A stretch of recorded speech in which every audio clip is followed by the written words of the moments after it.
everybody, welcome. We're sitting here today at a Deep Ecology gathering with the wonderful John Seed, who's been a pioneer, is a veteran and an elder in the environmental movement in Australia. And we thought we'd just have a little bit of a chat and share some inspiration for people around the world, for young people. Thank you. Yeah. So John, could you tell us maybe something briefly about Deep Ecology?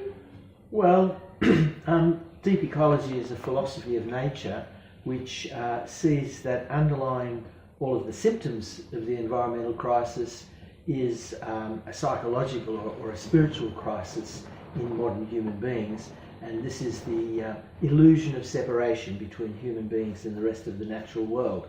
And according to the man who coined the term Deep Ecology, the late Arne Næss, professor of philosophy at Oslo University in Norway, he said that this illusion of separation was caused by human-centeredness, the idea that human beings are the center of everything, that only human beings have intrinsic value and everything else, including the earth itself, only has value as a resource for human beings. Mm-hmm. Once we see through this illusion of separation, then we can receive tremendous empowerment from the natural world. We allow our roots to sink into the living earth and receive guidance and vision and empowerment. Awesome. Yeah, I definitely have in harmony with that whole thing experientially.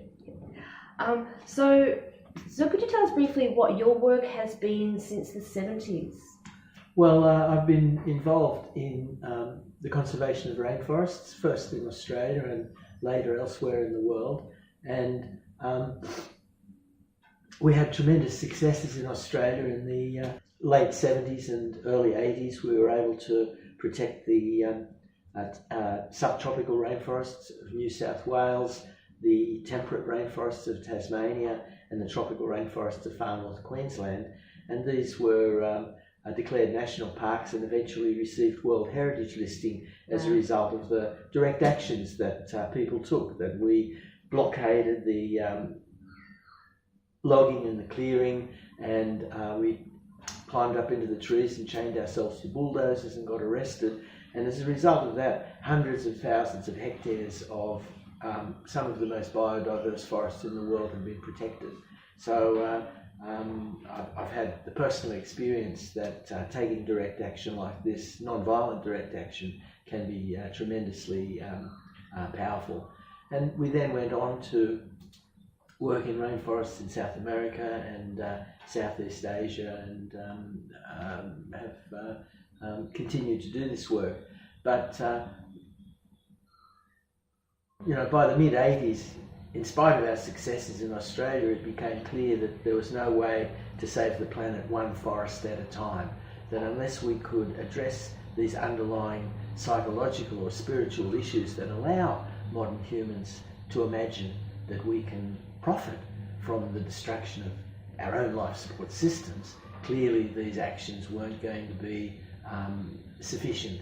And that's when I went looking and discovered Deep Ecology, and so I've shared my time between rainforest conservation and facilitating experiential deep ecology exercises. So deep ecology is something that it's important to know about and to understand and perhaps to believe, if you do believe that, but in order to actually experience it, certain kinds of exercises, certain kinds of processes are needed, and I've been facilitating these processes. Mm-hmm. And what other people have you worked with in this sort of larger, spiritual environmental movement? Well, my main colleague has been my teacher, Joanna Macy, who's now in her late 80s and continues to do this work. And I met her when she facilitated a workshop in the mid-80s in Australia called Despair and Empowerment. And she taught us that we live in a culture of where there's a tremendous denial of our deepest feelings of anguish and rage and terror at what's happening to our world, and that we're never allowed to really to share these things, and that when we do share these things in a supportive atmosphere, there's tremendous empowerment that is liberated by that. And so I've been facilitating her work as part of my Deep Ecology workshops. Yeah. So that work includes processes such as the Council of All Beings, the Cosmic Walk. Well, that's right. I mean, if you can add a link to this, then they'll, people can find out more about these processes, and like what we've been doing this weekend. Yep.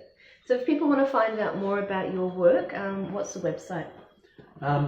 It's the rainforestinformationcentre.org, and then you can either go to the Deep Ecology page or to the rainforest conservation pages. Wonderful. And lastly, what can the youth do? So could you share a message for the youth of today and the children of tomorrow? Well, I guess my main message is I'm really sorry that it's come to this, and that you have to inherit all the work that my generation should have done, and that we obviously didn't do. And just that I'm counting on you. And I guess I'd like to share that here in Australia, the school children went on strike over during this last week, and have had a tremendous impact on the public consciousness, demanding to be heard, demanding that their future be considered. And I've been tremendously buoyed and strengthened and encouraged by that. And I hope that all young people rise up to this occasion. So what exactly were the children specifically protesting? Well, I mean, climate and disruption, and the fact that the government and the powers that be and the corporations refuse to take it seriously and continue to pretend that business as usual is an option, when clearly we need to declare an emergency and do whatever we can to prevent the further destabilisation of our climate. So what are some practical steps that people could do, or young people, gathering in groups, looking at certain issues that they're inspired by, and looking at how they can start creating change? Or? Yes, certainly. Yes, exactly what you said. And I suppose there's nothing like having a circle of like-minded people that are working on these things together. So, just begin to seek out among your friends and among your community people who feel the way that you do, and begin to meet and to discuss these things and to determine your own way forward. And what's kept you going in times when you may have, I guess, fell into despair and hopelessness? Well, mainly, as the facilitator of these deep ecology exercises, which create empowerment for participants, I'm also a participant at the same time as facilitating them. And so my own key to empowerment has been to create a safe circle to express and to listen to other people express their deepest concerns, and to allow those feelings to emerge, and to share those feelings. Yeah. So we have to look at the relationship matrix, we have to look at the political arena, we have to be involved in direct actions, pretty much every level of well, and also get out into the bush and find yourself the wildest place that you can find, and just luxuriate in it, and become familiar with it, because that's also a tremendous source of renewal and inspiration. Wonderful. Okay. Thank you. Yeah, thank you. All right, and all the best for everything. So John's got an ongoing campaign in Ecuador, which will have links for. There's still fundraising going for Los Cedros, is there? Definitely, yeah. We're still fundraising, but funding is the least of it. It's more. We need to let the Ecuadorian government know that the world is watching, and so if you go there are petitions to sign, and ways to